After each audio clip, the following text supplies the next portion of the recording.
Okay, so usually when I make these videos, I usually wear a shirt that I guess would have, like, I don't know, something that's geeky enough. But since I'm going with a theme here, I've decided I'm just going to wear this instead. Because today we're going to be talking about a Halloween special that I remember fondly of. Although, to be honest, I didn't actually, always watch this in October. Yeah, there were always times where I randomly would just watch it whenever it wasn't, October. Because, I guess as kids, we just decide, screw it. I don't care what month it is. I'm going to watch this. I mean, come on. I once begged my mom to get me a Very Minty Christmas when it was summertime, so what else do you expect? So this Halloween special about it, one thing about it. So when I was younger, I owned a lot of movies on VHS. Although a lot of them were Disney, but some of them weren't actually Disney. And in fact, one of them was actually censored around a well-known dog that's, been around since the 70s, or I think something like that. In fact, I'll give you a few hints on who he might be. He solves mysteries with a bunch of kids, or as they always say, you meddling kids. Or maybe I should have said it and I wouldn't have gotten away with it too if it weren't for you meddling kids. Haha, yeah, that's better. Now, another thing about this movie is, it actually, also censors a certain character that didn't appear until 1980 in this, characters franchise that everyone kind of hates, but I'm going to give you guys my honest opinion. I actually like this character. And if you say you don't like it, that I can't like him, then you could bite my butt. Now, another thing, this movie was actually a part of a series that this character did back in the 80s, where his owner, and the character I mentioned that came out later on. He actually got a few made-for-TV movies, about him and stuff back in the 80s.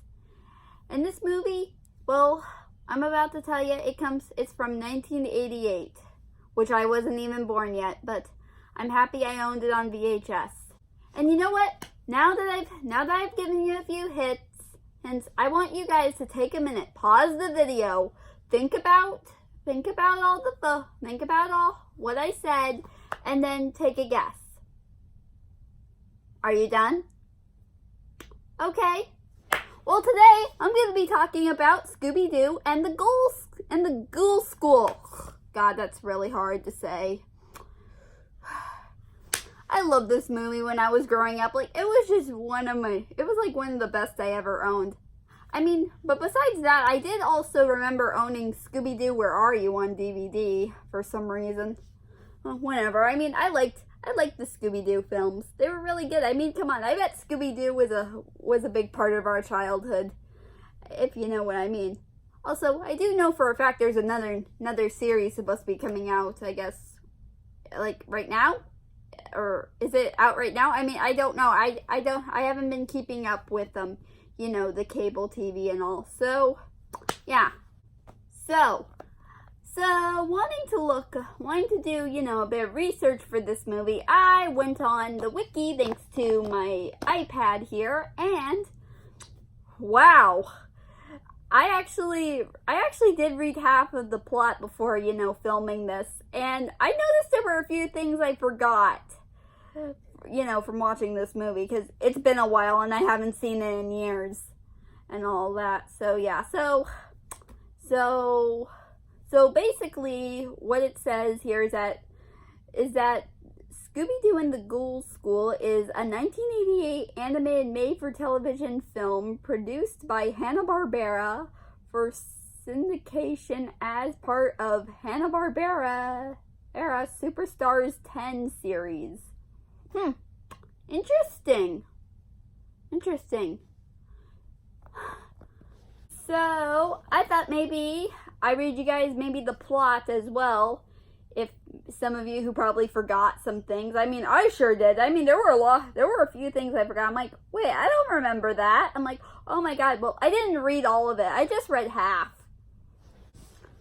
Okay, so, according to the Wikipedia, the plot is, well, Scooby-Doo, Shaggy, and Scrappy-Doo.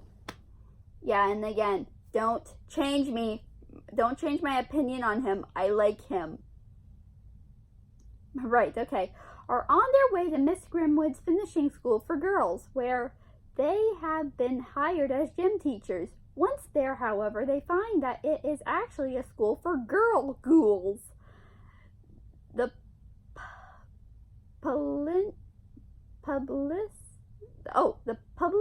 I think that's how you say it, I'm sorry, includes Sabella, the daughter of Count Dracula, Elsa Frankenstein, the daughter of Frankenstein's monster, Winnie the werewolf, Phantasmia, usually called Fanny for short, and the daughter of a phantom, and Tanis, the daughter of the mummy.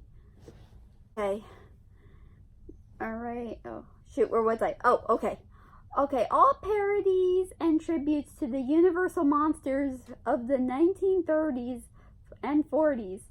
Other residents of the school are a floating white hand, which I in fact remember. I'm like, hey, you know what?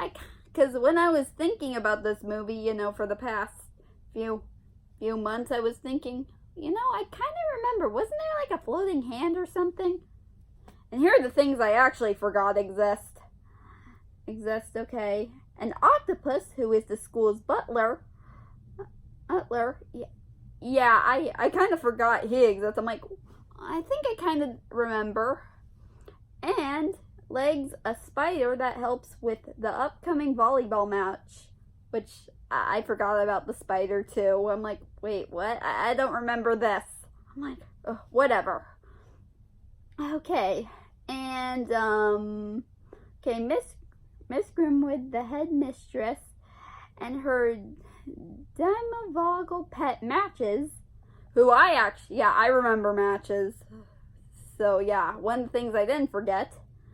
Frightened by this, Shaggy and Scooby are intensely hesitant, but eventually they agree to stay as gym teachers. Oh boy. Okay, next it says, the following morning begins with the class and the new teachers taking ballet lessons. Gym class soon starts to train the girls for their upcoming volleyball match against the boys of neighboring Callaway Military Academy. The boys rig the volleyball with a remote control, but because of an accidental spurg of ketchup, the boys lose the remote. Scooby accidentally swallows the remote. Oh boy. And it allows the girls to win instead. Oh yeah. Alright, okay. And pretty much, well, in the next scene, well, the girls' fathers come for open house on Halloween night. As they leave due to vanished reasons, they warn a fearful Shaggy and Scooby not to let any harm come to their daughters or they'll be in big trouble. The power-hungry witch Revolta, the self-styled witch of the web, and her minion, the Grim Creeper, plan to kidnap the girls and make them her slaves. She starts by hypnotizing Shaggy into taking the girls on a field trip to the Barren Bog. The same day, the Callan cadets are at the bog with the help of Revolta's spider bats. Revolta and the Grim Creeper capture the girls, and Revolta makes a potion that will turn them evil forever. And at the stroke of midnight, Scooby, Scrappy, Shaggy, and Matches, along with the Cali cadets, manage to save the girls, and Revolta's plan is foiled. Despite being well liked by all their students, Shaggy and Scooby run away in terror when new monsters such as an alien, the creature from the Black Lagoon, and Godzilla I don't know how to say that, enroll their own daughters at the school for the following year. As they leave, they see the girls in matches wave them goodbye. Shaggy, Scooby, and Scrappy then give them a last werewolf howl before driving off into the night. And that's it. So now that I shared, I guess, maybe the story and, what happened, I think maybe I'll just talk about, maybe some other things, like maybe, like what got me thinking about this, movie again. Now, here's a funny story. So, back when I was in high school, I was one day, playing on my phone, on DeviantArt, searching, and I found this photo of, Dracula from Hotel Transylvania, his daughter Mavis, along with Draculaura from Monster High, and a strange purple, I guess vampire girl that I had never seen before. So, and I was curious, so I clicked on it, and apparently it was talking about the daughters of Dracula, and how all different animated things, Dracula has a different daughter. And somehow what shocked me is that when I read the description, it turned out the purple vampire girl was Sabella. I'm like, oh my god, I remember her. She's from, oh my god.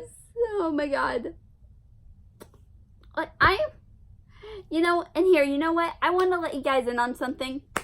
My favorite Grimwood girl is Sabella. Yeah. You see, when I was really young, she was just so pretty to me. I just loved her design, and oh my god. And she is what inspired me to to dress up as a vampire for Halloween one year.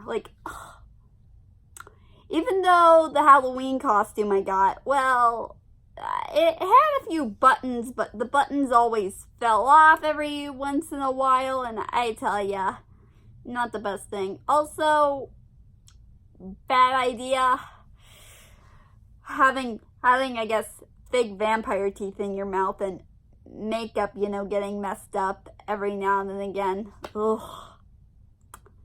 I tell ya, not the best. I mean, looking back on it, man. It's a good thing nowadays, I guess, those vampire teeth things where, you could stick them on your mouth exist. Because I don't think I remember ever seeing those back then. So, yeah. But anyway,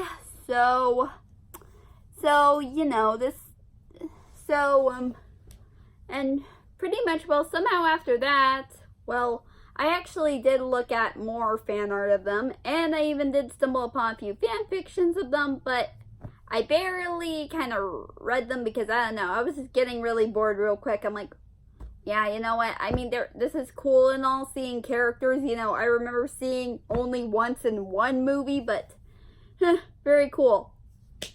Oh, and also, I think some of you who, I guess, watch Cartoon Network may know of the show OKKO, which I know recently, I guess, ended. But here's a funny thing. So one time, I believe it was last year, I was actually on Instagram when, I guess, someone on Instagram actually posted a clip of, of the show, for its Halloween special, and apparently the Grimwood girls were in that clip. I'm like, hey, I remember them.